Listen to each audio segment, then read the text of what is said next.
My parents violently kicked me onto the freezing streets to house my sister's 4 kids, mocking my miserable camper life. So, when they barged into my newly purchased dream home demanding the deed, I sprung an ironclad legal trap. This is where the story truly begins, and you won't want to miss what happens.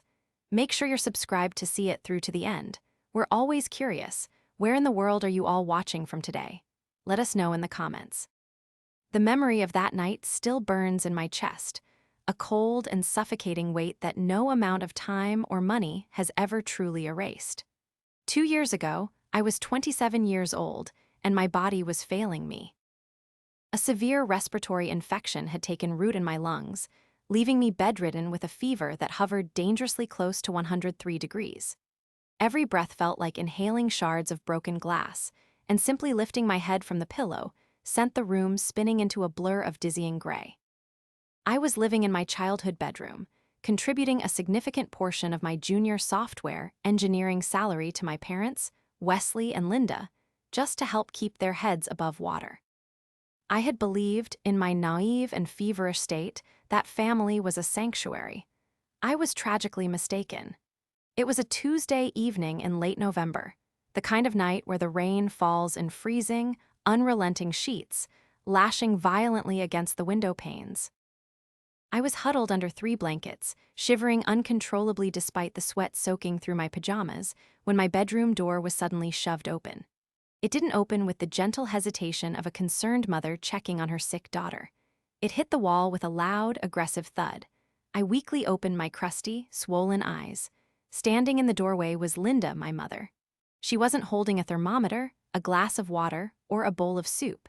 She was holding a stack of heavy-duty black trash bags. Behind her stood Wesley, my father, his arms crossed tightly over his chest, his jaw set in a rigid, unyielding line. And lingering just out of focus in the hallway was my older sister, Clara. "Get up, Lucy," Linda commanded. Her voice was entirely devoid of any maternal warmth. It was sharp, clinical, and completely detached. "We need this room, now." I blinked, my fever-addled brain struggling to process the words. "Mom," I croaked, my throat raw and screaming in agony. "What are you talking about? I can barely stand." "Don't start with the dramatics, Lucy," Wesley boomed, taking a step into my room. He didn't look at me with sympathy. He looked at me like I was a piece of broken furniture taking up valuable floor space. "Clara is moving back in, with the 4 kids. Things aren't working out with Christopher, and she needs the master bedroom. Your mother and I are taking the guest room, which means this room is for the twins." You want me to leave," I whispered, a wave of profound nausea washing over me. "Tonight, Dad, look outside." "It's pouring freezing rain. I'm sick." "We gave you a roof over your head for 27 years, Linda snapped, unfolding a black plastic bag with a sharp, echoing crinkle. She immediately began grabbing my clothes from the open closet, haphazardly shoving them into the dark plastic. Sweaters, dresses, shoes, all tossed in like garbage. "You are a single adult woman. Clara is a mother in crisis. She needs her village. You are being entirely selfish by lying in that bed and fighting us on this." I tried to sit up, but the dizziness forced me back down. "Mom, please, just let me stay until the morning, just until the fever breaks. I'll call a hotel tomorrow. Please." Clara finally stepped into the frame, leaning against the door jamb. She didn't look like a mother in crisis. She looked perfectly manicured, her hair blown out, holding a designer coffee cup that I had likely paid for through the various loans she had extracted from me over the years. "Come on, Lucy," Clara sighed, rolling her eyes as if my severe illness was nothing more than a personal inconvenience to her. "The kids are in the minivan. They are tired. They want to set up their new room. Stop making everything about you for once in your life." I watched in absolute, paralyzed horror as my parents stripped my life down to 3 black garbage bags within 10 minutes. I begged. I cried. I pleaded with Wesley, reminding him that I had just paid the mortgage that very morning. He completely ignored me, picking up the bags and hauling them downstairs. Linda practically pulled the blankets off my shivering body.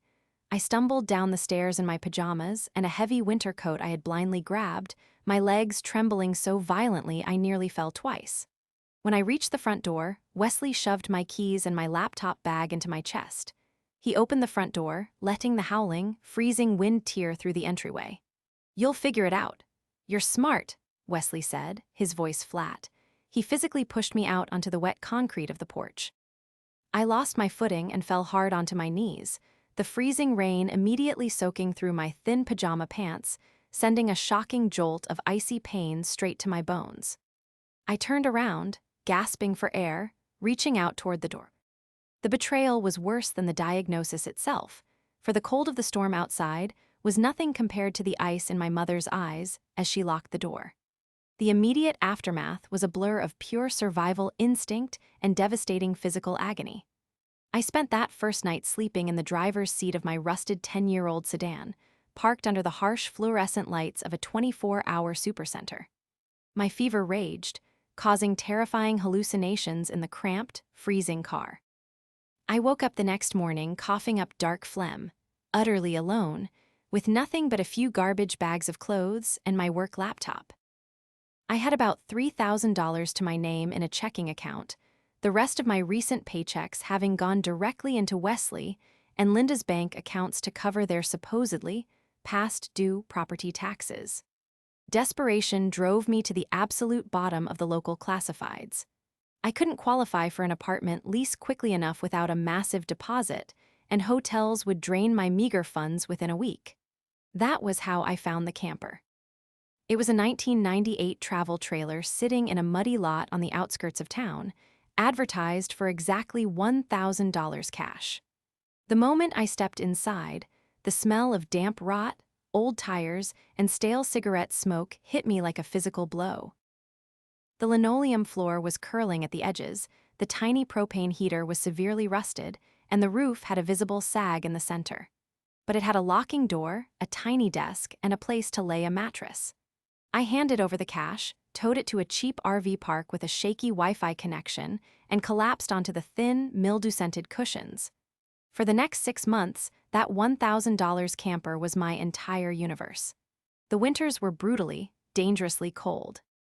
I slept in a heavy winter coat, 2 pairs of sweatpants, and a beanie, my breath forming visible white plumes in the tiny space.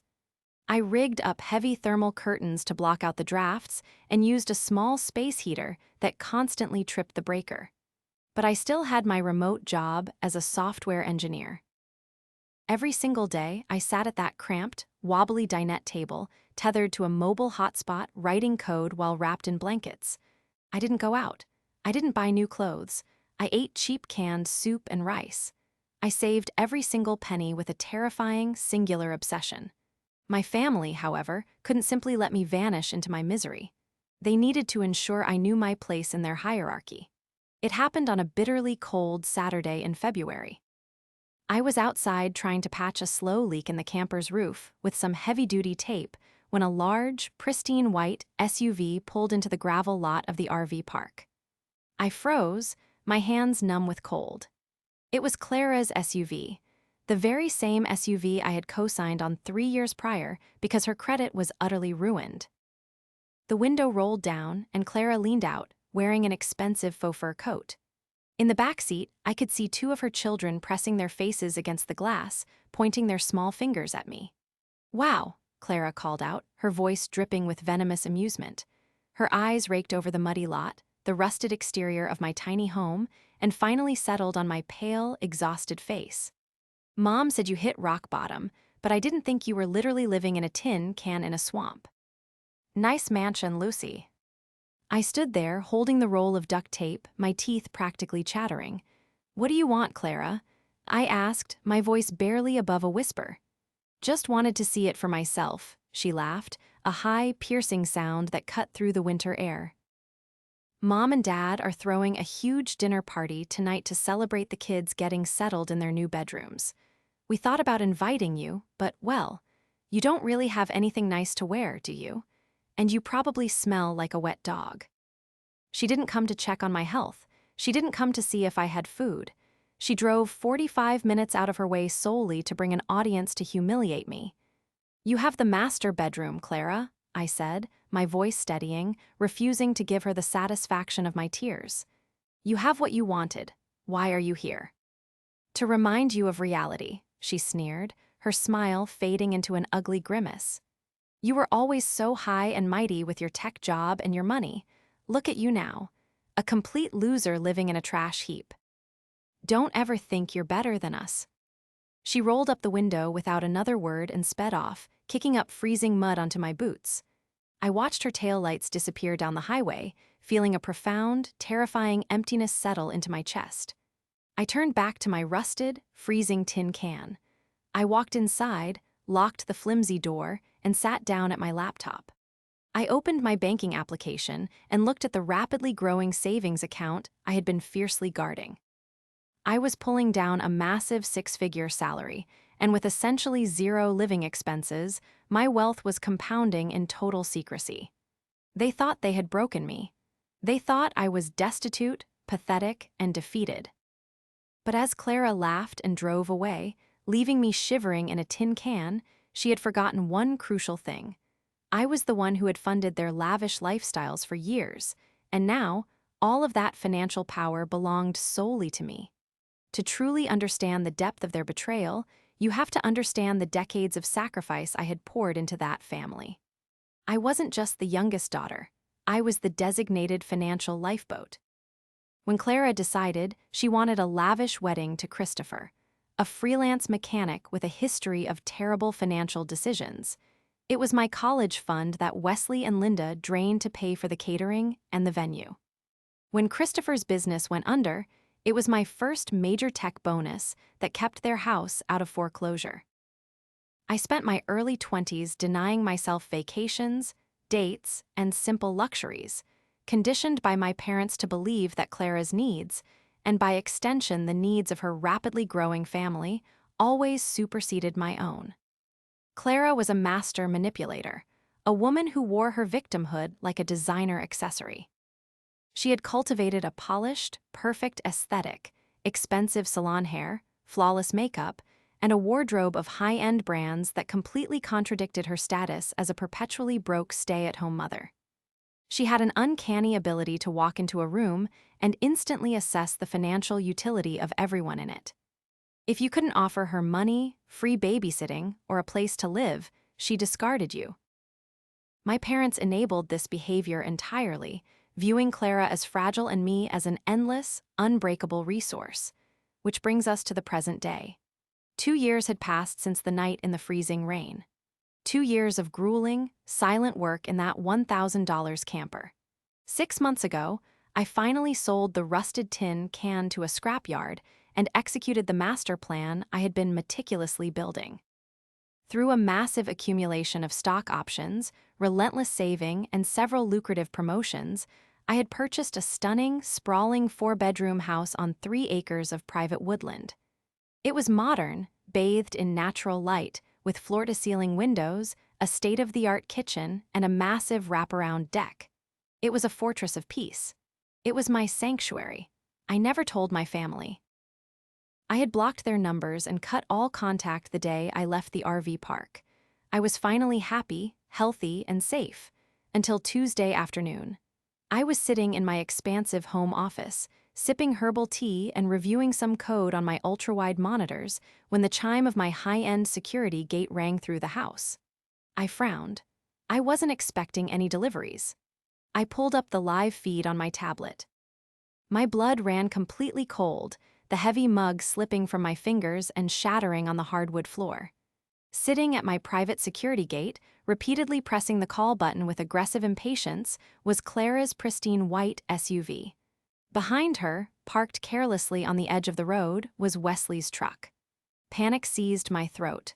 How did they find me? I had purchased the property under an LLC specifically to keep my name off public property records. I had forwarded my mail to a private PO box. Yet, somehow, they had hunted me down.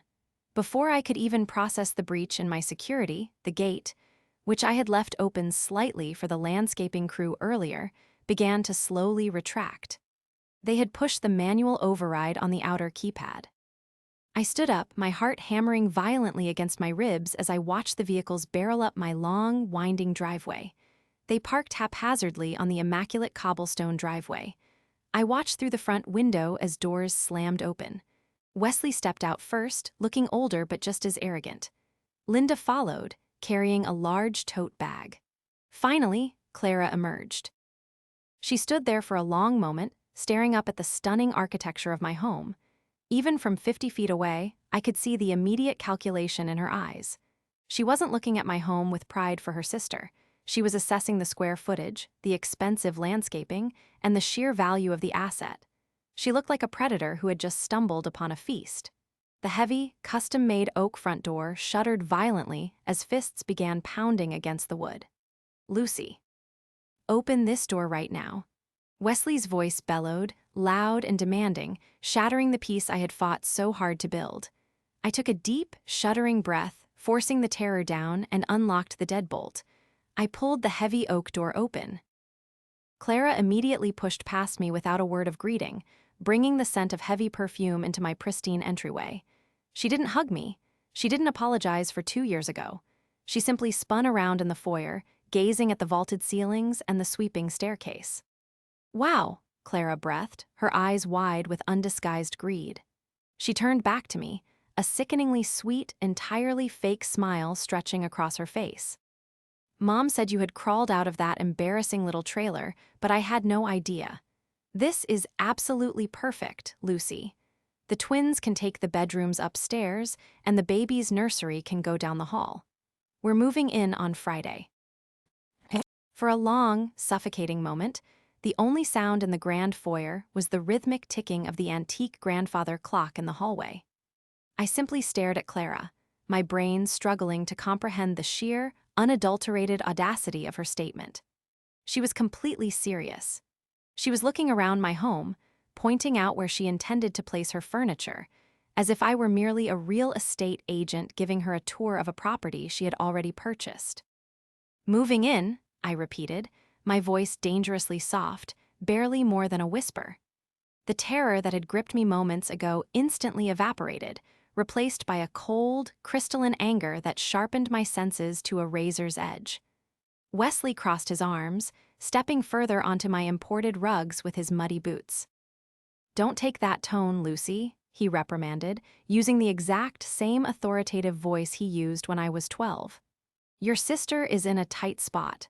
Christopher locked her out of their accounts. She has the kids. You have 4 bedrooms and 3 acres of land. It makes perfect sense.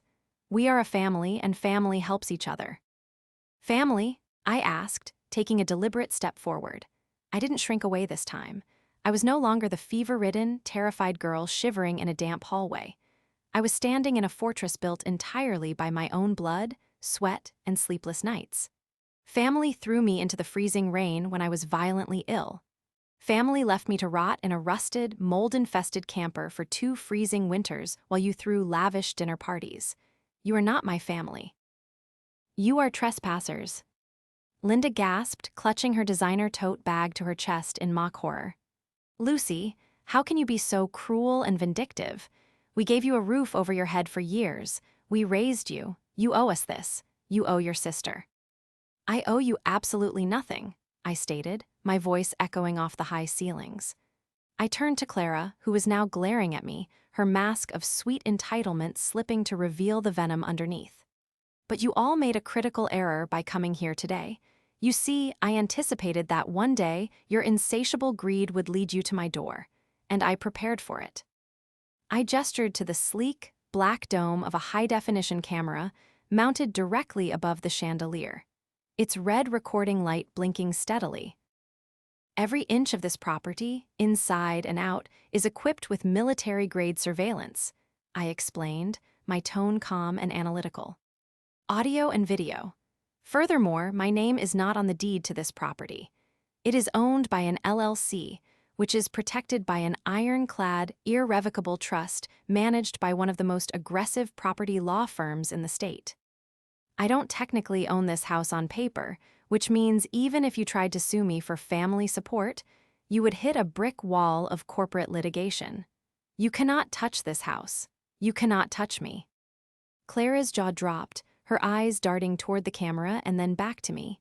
You put a house in a trust, to hide it from your own flesh and blood. I protected my assets from parasites. I corrected her without blinking. Now, you have exactly 30 seconds to get off my property before I trigger the silent alarm that connects directly to the county sheriff's department. Trespassing on a private, gated estate carries a hefty fine, Clara, and I highly doubt you can afford it right now. Wesley puffed up his chest, his face turning a dangerous shade of purple. You wouldn't dare call the cops on your own father. I reached into my pocket, pulled out my phone, and held my thumb over the digital panic button on my security app. 20 seconds. The silence was deafening. They stared at me, waiting for me to break, waiting for the obedient, submissive daughter to return. But she was dead. She died in a camper 2 years ago. Fine, Clara spat, turning on her heel. You want to play hardball. We'll see about that, you selfish little brat. This isn't over. They stormed out, the heavy oak door slamming shut behind them. I immediately locked the deadbolt, engaged the secondary reinforced locks, and walked straight to my office. My hands were shaking, not from fear, but from adrenaline. I sat down at my desk, booted up my primary workstation, and began my investigation. If Clara was desperate enough to try and commandeer my home, the situation with Christopher was far worse than simply not working out. I used my extensive knowledge of public databases, court dockets, and digital footprints to start digging into Clara and Christopher's lives. It took me less than 4 hours to uncover the shocking truth. Christopher hadn't just locked her out of their accounts. He had filed for an emergency divorce and full custody of the children. Why? Because Clara had secretly opened over a dozen credit cards in his name, maxed them out on luxury goods, and completely drained their children's college funds to invest in a highly suspicious multi-level marketing scheme that had just collapsed. She was tens of thousands of dollars in debt, and Christopher had compiled an airtight case of financial fraud against her. She wasn't looking for a place to stay. She was looking for an asset to liquidate or leverage to save herself from complete ruin.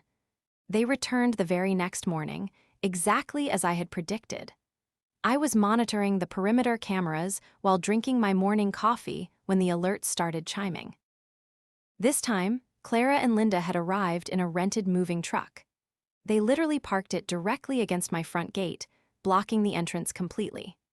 Through the high-definition feed, I watched in utter disbelief as Clara and my mother stepped out of the truck and began unloading heavy cardboard boxes right onto the cobblestones outside my property line. They were creating a public spectacle, a forced occupation designed to embarrass me into compliance. I could see Clara holding her phone up, clearly recording herself as she gestured dramatically toward my gate, likely crafting some fictional narrative for her social media followers about her cruel, wealthy sister locking her out in her time of need. I did not open the gate. I did not walk down the driveway.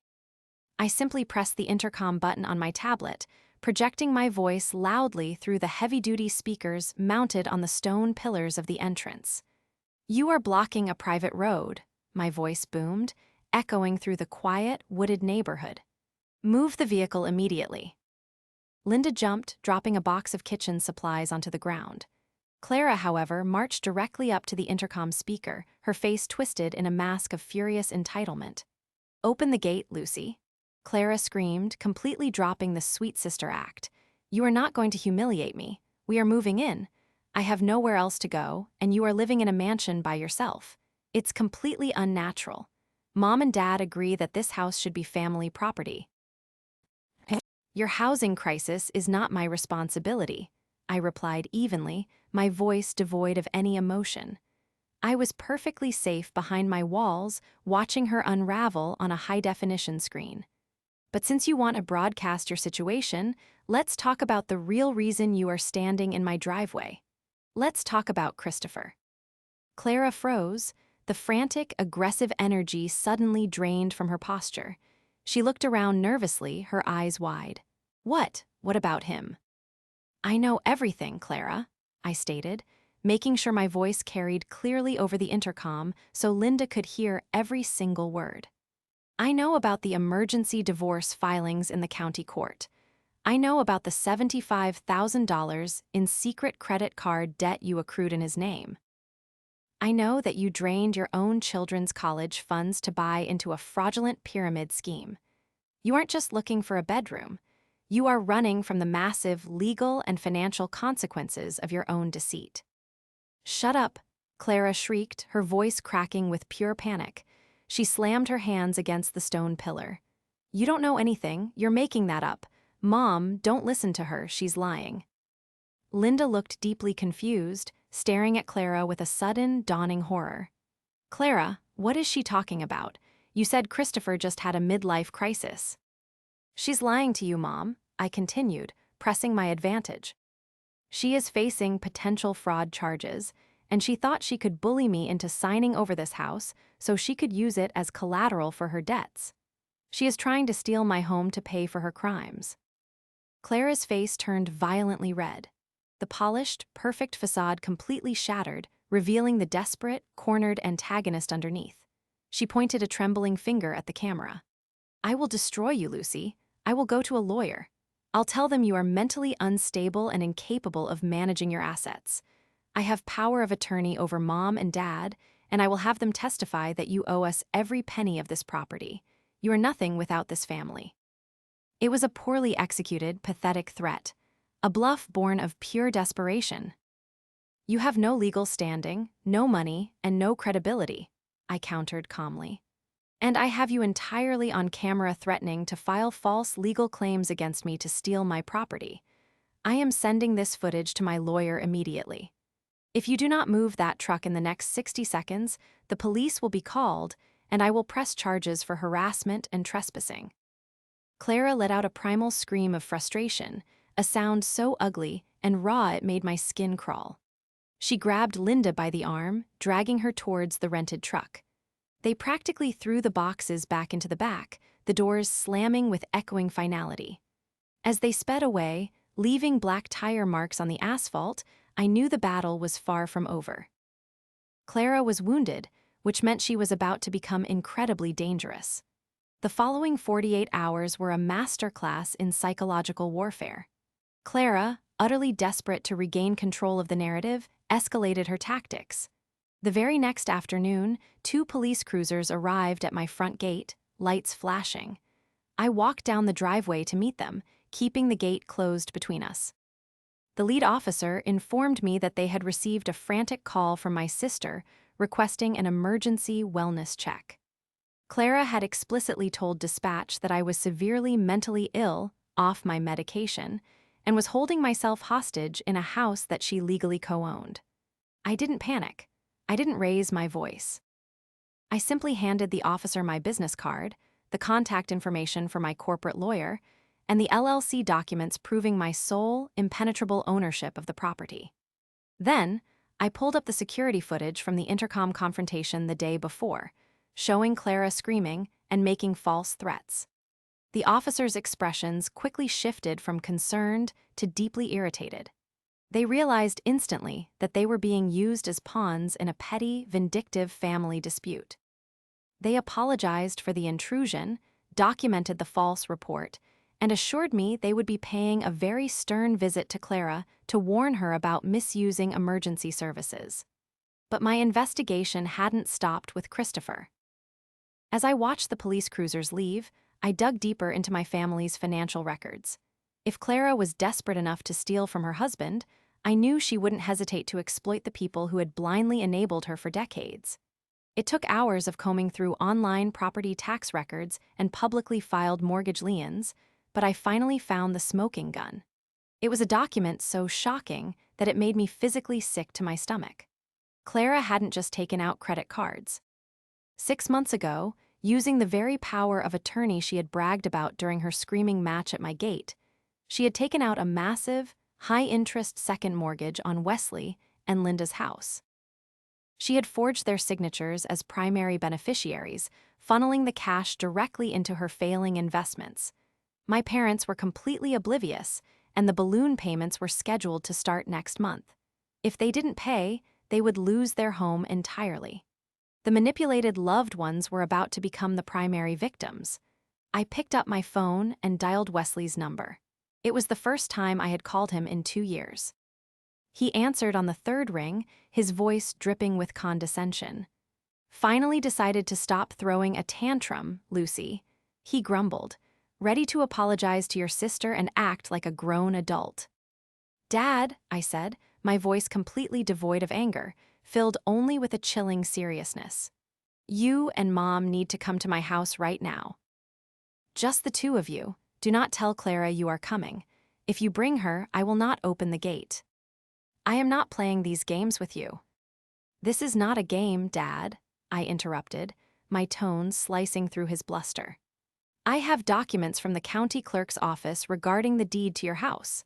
If you want to know why Clara is really trying to move into my home, you will be here in 20 minutes. I hung up before he could argue. 25 minutes later, Wesley's truck pulled up to the gate. I buzzed them in, walking out to the front porch to meet them. They looked exhausted, irritated, and deeply defensive. I didn't invite them inside. I simply handed Wesley a thick manila envelope. "Open it," I instructed. Wesley tore open the envelope, pulling out the highlighted copies of the second mortgage lien. Linda peered over his shoulder. I watched in absolute silence as their eyes scanned the dense legal jargon, tracing the massive six-figure loan amount, and finally landing on the forged signatures at the bottom of the page. What is this?" Wesley stammered, the color completely draining from his face. His hands began to shake violently. "This says we took out a loan against the house. We didn't do this. We paid off our mortgage 5 years ago." "You didn't do it, Dad," I said quietly, the irrefutable proof lying heavily in his trembling hands. "Clara did. She used the power of attorney you gave her. She drained the equity in your home, and the payments start in 3 weeks.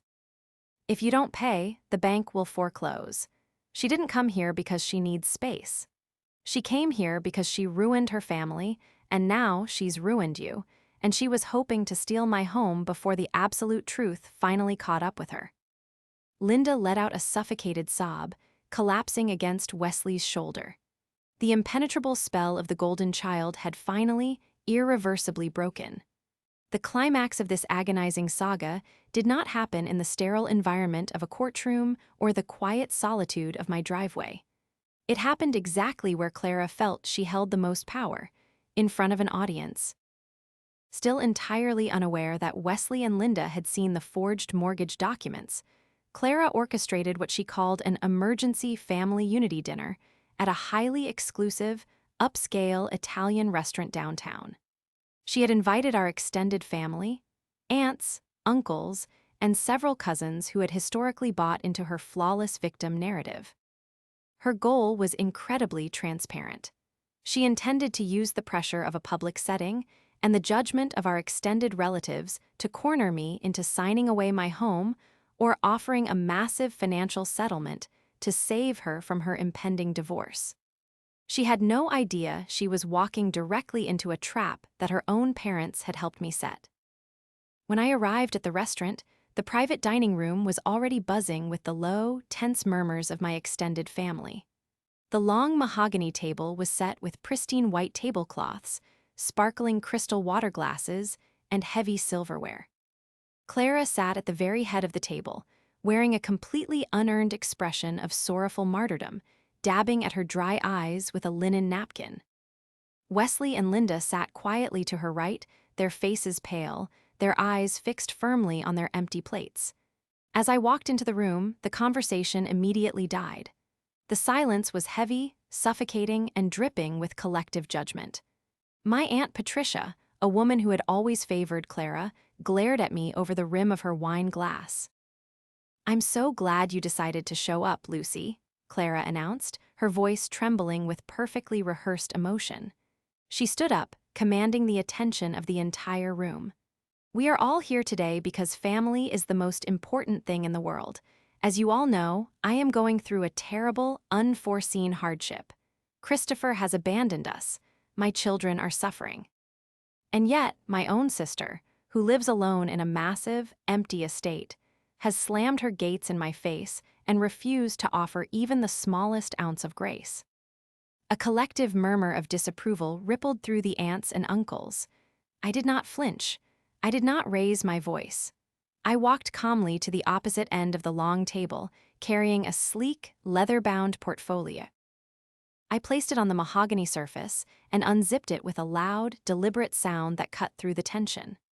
"I appreciate you bringing everyone together, Clara," I began, my voice perfectly steady, projecting clearly to every corner of the private room. "Because transparency is incredibly important when dealing with family matters. You've told everyone here that Christopher abandoned you. You've told them that you are the victim of unforeseen hardship. But that is a complete, categorical lie." "How dare you?" Clara shrieked, slamming her hands on the table. "You selfish, ungrateful." "I have the emergency divorce filings right here." I continued smoothly, pulling a thick stack of stapled papers from the portfolio and sliding them down the center of the table. "Christopher filed for full custody because you secretly opened 14 credit cards in his name, accumulating over $75,000 in debt to fund a fraudulent pyramid scheme. You also completely drained the college funds he set up for the twins." The room erupted into shocked gasps. Aunt Patricia's jaw dropped, her wine glass hovering midway to the table. Clara's face drained of all color, her meticulously crafted facade cracking into a mask of pure terror. "That's a lie." Clara screamed, her voice cracking frantically. "Those are fake. She printed those out to ruin me. Mom, Dad, tell them she's crazy."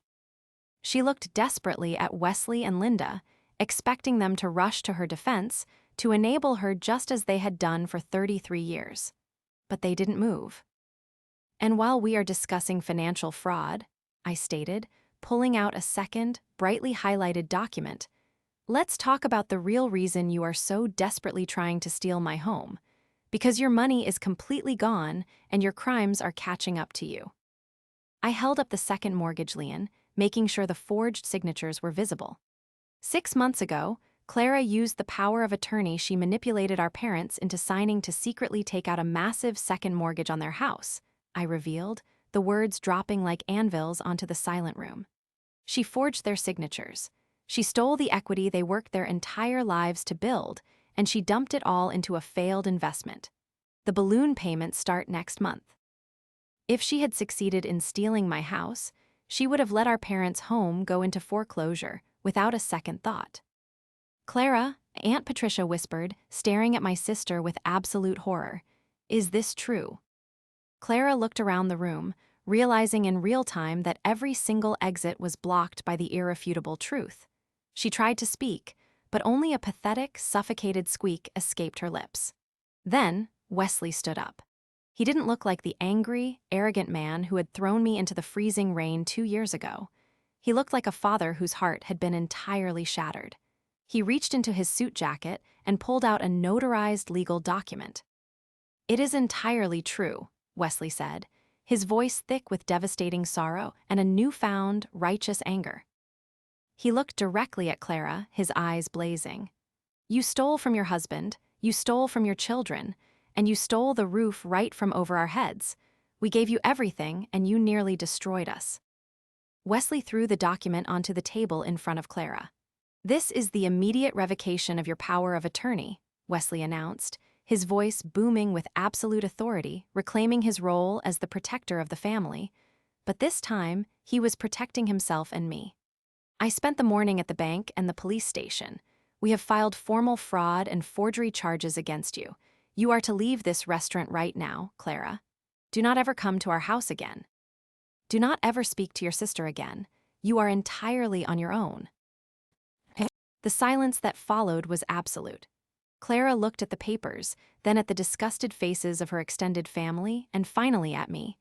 There was nothing left to manipulate. The well was completely dry. She grabbed her purse, her hands shaking violently, and fled the private dining room, her sobbing echoing down the hallway until she disappeared completely from our lives. The downfall of Clara was swift, severe, and entirely of her own making. The walls she had built on a foundation of lies crumbled instantly. Christopher was granted full custody of the children and was legally absolved of the fraudulent debt she had accrued in his name. The bank, presented with undeniable proof of the forged signatures, launched a full criminal investigation. Clara was facing multiple counts of felony fraud, identity theft, and grand larceny. Socially, she was an absolute pariah. The extended family, having witnessed her unmasking at the dinner, completely severed ties. She was forced to move into a tiny, dilapidated studio apartment on the other side of the state, awaiting her criminal trial with no family, no friends, and no safety net left to exploit. For me, the aftermath was a journey of profound, unexpected healing. 2 weeks after the restaurant confrontation, I invited Wesley and Linda to my home. This time, I opened the gates freely. They drove up the cobblestone driveway and walked into my grand foyer not as demands or trespassers, but as deeply humbled, remorseful guests. We sat out on my expansive back deck, overlooking the serene, wooded acres as the afternoon sun filtered through the tall pine trees. I served them tea, and for a long time we just listened to the quiet rustling of the leaves. "We are so sorry, Lucy," Wesley finally said, his voice breaking, tears streaming down his weathered cheeks. "Every day, I think about that night in the storm. I think about you living in that camper while we were completely blind to the monster we were raising. We failed you. We failed you so completely." Linda reached across the table, gently taking my hand. Her grip was weak, trembling with genuine regret. "You are the strongest, most brilliant person I know. You built this beautiful life all by yourself, despite us. We don't deserve your forgiveness, but we are so deeply, deeply sorry." I looked at them, seeing not the imposing, terrifying figures of my childhood, but two flawed, aging people who had finally woken up from a decades-long manipulation. The anger that had fueled me during those freezing nights in the camper had finally burned out, replaced by a steady, enduring peace. "I forgive you," I said softly, and I meant it. "But things have to be different now. There are boundaries that will never be crossed again." They agreed instantly, nodding through their tears. I didn't just offer them forgiveness. I used the power I had meticulously built to ensure they were safe. I retained my aggressive corporate lawyer on their behalf, paying the exorbitant retainer fee out of my own pocket. Within 2 months, my legal team successfully navigated the fraud case, forcing the bank to void the fraudulent second mortgage and completely clearing the lien on my parents' home. They wouldn't lose the house they had worked so hard for. I ensured that justice was served, not through vengeance, but through decisive, protective action. Life finally settled into a beautiful, quiet rhythm. I no longer spent my days looking over my shoulder, waiting for the next crisis or the next demand for my money. I sat on my deck in the evenings, watching the sunset paint the sky in brilliant hues of orange and purple, feeling the solid, unbreakable oak floors of my fortress beneath my feet. I had walked through the freezing rain, survived the bitter cold of the camper, and built an empire of peace. The storm was finally over, and I was exactly where I belonged,